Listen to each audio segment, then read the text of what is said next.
So ayan, magandang gabi mga idol. At isi-share ko sa inyo itong agoho na nabili ko sa Aurora de Lasag. Nung mabili natin itong mga idol, ito ay July 28, 2025 nung siya itinanim natin. Then after 5 months, winorkshop natin siya. Pero kumbaga, utay-utay lang. Konti-konti lang yung pagtatrabaho dahil siyempre iniingatan natin yung mismong ugat na hindi magalaw masyado kasi hindi pa naman to talaga established ng mga panahon na yon. So, bali dun sa ginawa ko kasi sa puno na to, nung winorkshop natin siya, nung 5 months ago, halos walang natira. So, ayan yung itsura niya nung winorkshop natin, nung after 5 months. Then, ngayon, after 6 weeks, nag-develop na naman siya ng panibagong sanga at saka mga needle niya. So, ito na yung develop niya. So, tuloy niya mga idol after 6 weeks. Ganyan siya kalakas. So, no fertilizer. Hindi tayo nagbibigay ng kahit anong abono sa kanya. Pwera lang doon sa slow release na 1868. So, ito yung sinasabi ko. Ayan. Nasa cup. 1868 na Nutricoat. So, naglagay tayo ng 4 dyan na 1868 Nutricoat. So, wala pa tayong binibigay kahit anong fertilizer, kundi tubig lang. 1868 Nutricoat fertilizer. Ngayon ay pangalawang workshop na niya. Ngayon na natin ipapinal yung mismong workshop talaga niya. Kasi actually yung una, hindi naman ganun kadali magputol. Kasi syempre, hindi natin kayang abutin kagad yung dulo. So, piniprepare muna natin ng maayos hanggang maging malakas yung ating puno. Dahil nung una, ito kasi, hindi ko ito talaga tinanggal dahil may mga needle yan na sabi ko nga, yun yung sign of life niya. Once kasi na tinanggal natin yung bata na sanga, dahil mula dito hanggang dyan is matured. So pagdating dito sa part na to, ito, yan. Mga bata yan. So may posibilidad na mabuhay yung dulo. Then pag nabuhay ngayon yung dulo, mahahawa na yung ibang part na mabuhay kasi siya yung magiging buhay sa dulo. Dahil pag tinanggal natin yung pinakabata, the more kasing mas matanda ang balat ng puno, mas mahirap mag-shoots ng panibago. So, kaya kinakailangan, hindi natin masyadong i-workshop yung material, gawa ng na doon sa dulo o minsan nasa batang sanga, yung mismong buhay nila. So, kagaya nga ng ginawa ko dyan, hindi ko muna tinanggal to, so nabuhay natin ng maayos. Actually, walang ugat to mga idol ha. Kung sino nakapanood ng reels ko, nandoon yan. Talagang ito, walang ugat. Bola lang na lumaking ganon. Then, pina-chenso natin sa tatay ng kumpare ko. Talagang pinaputol ko. So, doon sa mga nakapanood ng reels ko nito, sigurado, makikita nyo kung na-itsura niya. So, anyway, ganito na yung gagawin natin sa kanya. Bali, itong gagawin natin ngayon sa puno na to, kung mapapansin nyo, mula dito, ang ganda ng movement niya, walang tuwid. Diba? So, dito ngayon sa part na to, itong part na to ay tatanggalin na natin. Siyempre may magtatanong sa atin, sayang naman bakit hindi pa ginawan gin? Actually, meron kasi kung ginawang gin sa agoho, siguro nasa 4 to 5 years yung edad ng agoho na yon. Nabuo na. So, anong nangyari sa kanya? Hindi tumagal yung ginawa kong gin. So, kahit anong ginawa namin pang-preserve sa kanya, wala. Talagang mauubos at mauubos. Kasi ang napansin ko sa agoho, yung mismong gitna niya, malambot, mas matigas pa yung gilid. So, hindi ko ina-advise na gumawa tayo ng gin sa agoho. Gawa ng lumalambot din siya katagalan.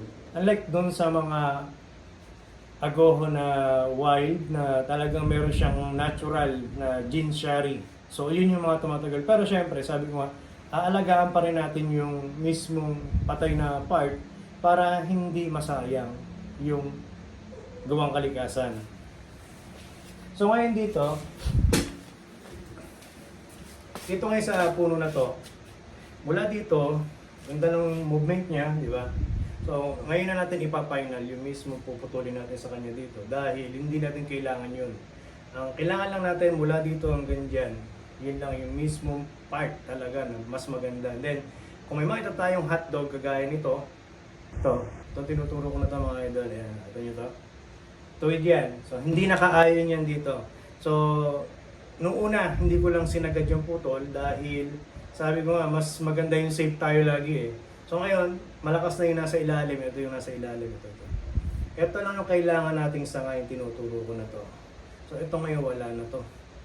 Puputulin na natin yan. So kung ano yung mismong movement ng truck, ile-layout din natin yung isang sanga na yon na magiging kaparehas ng forma nitong trunk na to. So ito yung tatanggalin natin. Puputulin na natin to. Itong part na to. Mabigat yan masyado. So, hinay-hinay lang sa paglalagari kasi kahit naka-anchor yan, so mahirap na baka magalaw.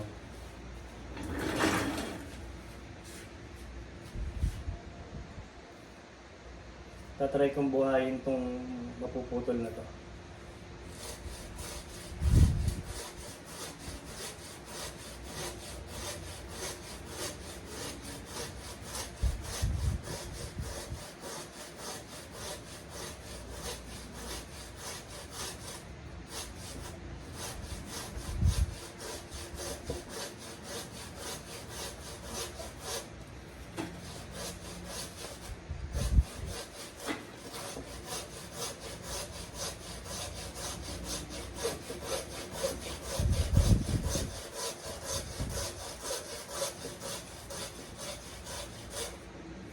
Ayun na, tanggalan natin to. Ganda oh. Ganda, di ba? Oh. So, ito, tatanim natin. Bababad ko muna sa B1 rooting hormone para kung sakali man mabuhay, sayang. Pang small din to. Ang ganda oh. Di ba? So, ayan, natanggalan natin. Napansin nyo, nag-compress. Then, makita nyo na yung movement nito. So, ngayon, pagdating naman dito, pagdating naman dyan mga idol, ito yun. Ito yung sinasabi kong tuwid. Yan. Ito nyo. Yan, tuwid. Di ba? So, sayang yung movement ng trunk kung hindi siya magiging balance dito sa trunk. So, meron isang branch na tumubo. So, ito yung magiging continue niya. Dahil itong isa na to, ang gaganapan niya, mula dyan hanggang dito. So, sa board na yan. So, doon sa pinakikita ko na outcome niya, ganun yung gagawin natin. So take note mga idol kapag nagputol kayo ng ganyan palang kaliit, huwag nyo munang isasagad. Mag-a-allowance kayo at least mga 1 inch.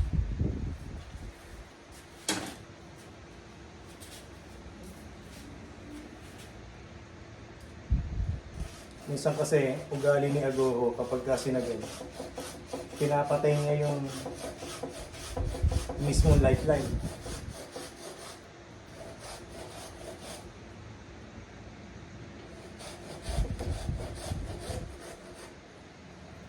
Ayan. Ganda, no? Ito yung ano niya, 6 weeks. Yan yung kalago. No fertilizer.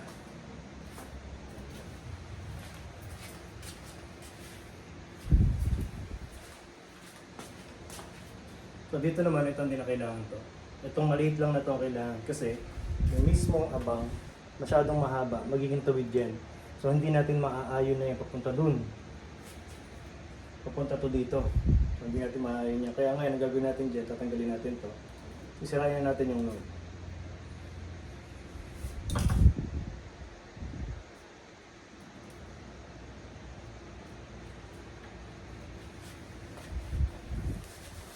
So ngayon, ito yung ginagamit ko na cut paste, top gin kung tawagin. Sa Japan to galing, ito. So ito yung sinasabi ko na best brand. Kagandahan dito, 1 to 2 weeks, naghihilom talaga yung gilid na yan. So, meron din from Taiwan.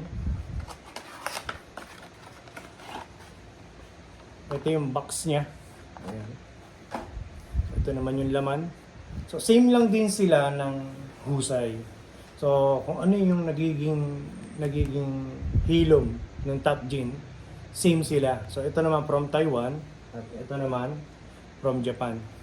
So, hindi ako magbibigay ng presyo mga idol. Kung sino yung gustong bumili, i-PM nyo lang ako.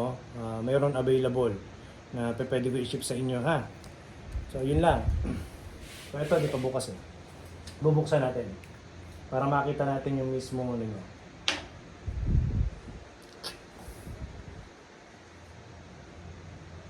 Ayan yung laman niya. Mas ano to, mas ano siya yung sticky. Ito malabnaw eh.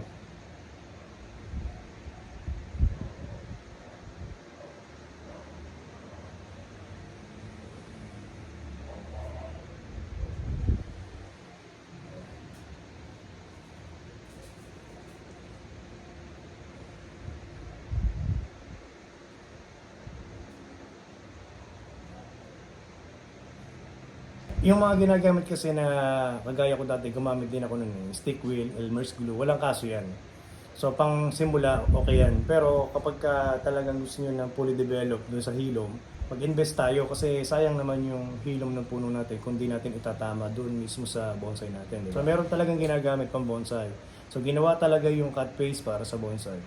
So kagaya niyan, hindi ako mayaman pero kinakailangan natin bumili di ba? Ito yung kinakailangan natin sa bonsai para tumino yung bonsai natin.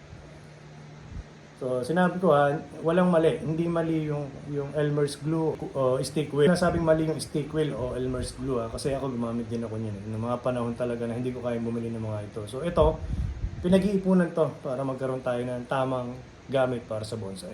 So, ayan mga idol, at na-set back na natin yung puno na to. Hintayin na lang natin yung susunod na video kung ano man yung mangyayari sa kanya, kung mabubuhay ba siya o kung mag-grow ba siya, di ba? So, basta i-update ko kayo sa puno na to. So, ako gusto kong mayari ito para may matutunan tayo na iba-ibang design ng bonsai, iba-ibang size o iba-ibang species ng puno. So, yun lang mga idol. Gusto kong matuto kayong lahat. Yo!